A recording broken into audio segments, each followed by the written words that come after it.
भारतीय संस्था centre for monitoring Indian economy ने कहा है कि जुलाई 2020 में करीब 50 लाख वेतनभोगी लोगों ने अपनी नौकरियां गंवाई, जबकि 2021 अप्रैल से अभी तक 1,89,00,000 लोगों की नौकरियां चली गईं।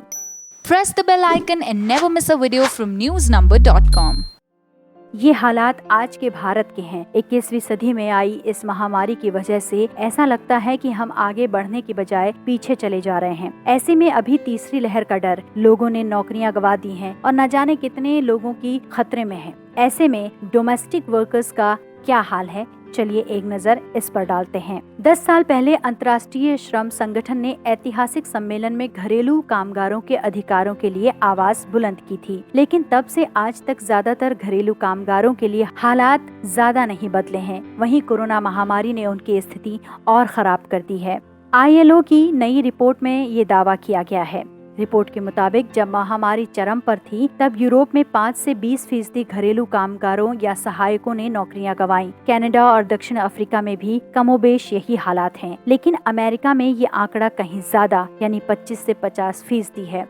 वहीं दूसरी नौकरी में जॉब जाने का प्रतिशत 15% रहा। ILO के डायरेक्टर जनरल गाय राइटर ने कहा, दुनिया में कुल 7.56 करोड़ घरेलू कामगार हैं। ये दुनिया के कुल रोजगार का 4.5% है। कोरोना में इन्हें काफी गहरी चोट पहुंची। कोरोना संकट ने साबित कर दिया कि घरेलू काम को औपचारिक रूप देने की तत्काल आवश्यकता है, ताकि उन्हें श्रम और सामाजिक सुरक्षा कानूनों के तहत सुरक्षा मिल सके। रिपोर्ट में कहा गया है कि कोविड-19 महामारी ने काम करने की स्थिति को बिगाड़ दिया, जो पहले से ही बहुत खराब थी। श्रम और सामाजिक सुरक्षा में कमियों के कारण घरेलू कामगार इस महामारी के प्रभाव के प्रति ज्यादा संवेदनशील थे। अनौपचारिक अर्थव्यवस्था में महामारी ने 6 करोड़ से ज्यादा घरेलू कामगारों को प्रभावित किया। दुनिया में 36% कामगार अब भी पूरी तरह श्रम कानून के दायरे से बाहर हैं।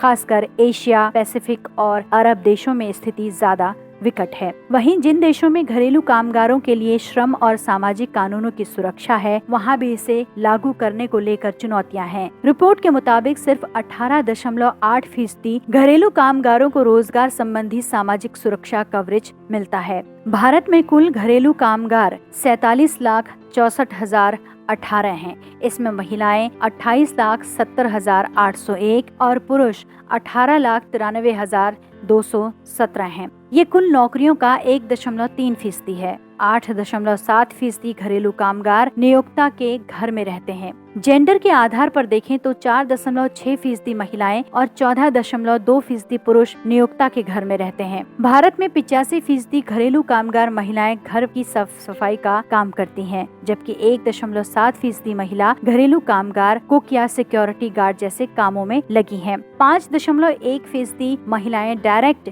केयर यानी निजी सहायक के रूप में है। पुरुषों की बात करें तो 23.2% पुरुष घरेलू कामगार ड्राइवर हैं, जबकि 28.3% घरेलू सहायक, 7.4% कुक या सिक्योरिटी गार्ड का काम करते हैं। कोरोना वायरस महामारी के कारण पिछले साल लगे देशव्यापी लॉकडाउन का असर संगठित क्षेत्रों में रोजगार के मोर्चे पर भी दिखाई दिया। पिछले साल कंपनियों ने नए कर्मचारियों को रखने में कंजूसी बरती। इसके चलते कर्मचारी राज्य बीमा निगम यानी कि ESIC से जुड़ने वाले नए कर्मचारियों की संख्या में पिछले वित्त वर्ष के दौरान करीब 24% की कमी दिखाई दी। राष्ट्रीय सांख्यिकी कार्यालय यानी NSO की रिपोर्ट के अनुसार वित्त वर्ष 2020-21 में ESIC की सामाजिक सुरक्षा योजना से जुड़ने वाले सदस्यों की संख्या करीब 1.15 करोड़ रही, जबकि 2019-20 में 1.51 करोड़ सदस्य जोड़े गए थे।